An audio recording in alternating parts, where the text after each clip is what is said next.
My earliest memories of growing up with my older sister were a mix of confusion and fear. From a young age, it was apparent that my sister Monica was different. She had a sinister rage, could manipulate anyone, had the quick ability to think of a lie in seconds, and would steal with no remorse. She was cold, calculating, and devoid of empathy. Monica's manipulative behavior manifested in subtle ways at first. She would lie effortlessly, often leaving me to face the consequences of her actions or deceiving me just to hurt me.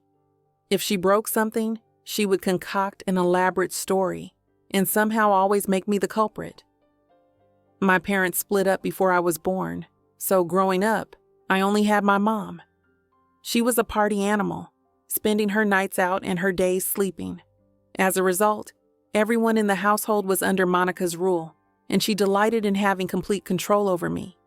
She would beat me, make fun of me, take my most precious items, force me to give her gifts that were meant for me, steal from me, and sabotage anything that mattered to me. There was one time, when I was 12 years old, that my grandmother on my dad's side gave me a string of pearls. She was very ill and wanted me to have an heirloom before she passed. I cherished that necklace because it smelled like her. Monica watched me lay out my Easter outfit for church, place my necklace beside it, and go to bed. The next morning, my necklace was gone. I didn't attend church because I stayed home, tearing my room apart, searching for it. When I turned and saw Monica standing in my doorway with a sinister grin on her face, I knew what had happened. I cried myself to sleep for weeks.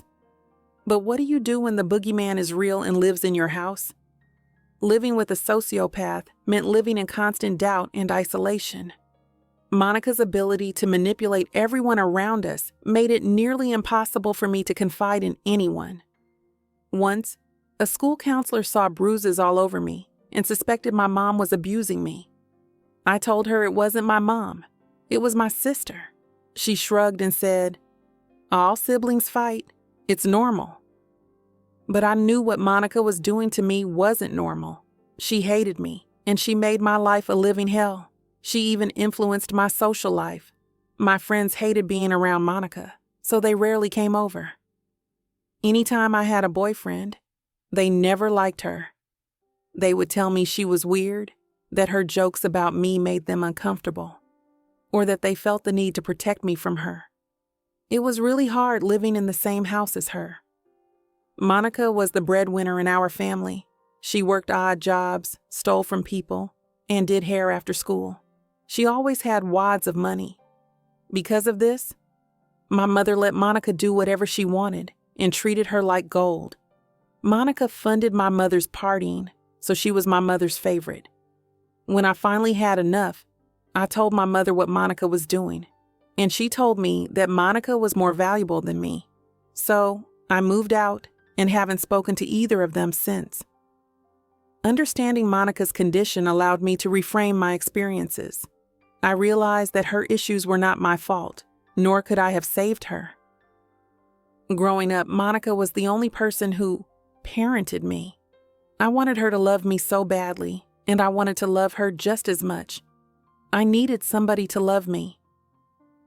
Therapy became a crucial part of my healing process, helping me navigate the complex emotions of anger, betrayal, and grief. I am still in therapy, but I am no longer stuck in a victim mindset.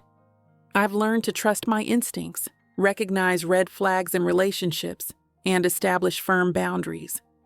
My experiences with Monica also instilled in me a deep sense of empathy for others, particularly those who have endured similar challenges.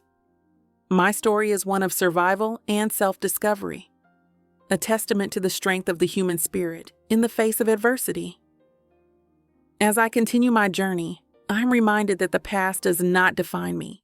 It is the lessons learned and the growth achieved that shape my future.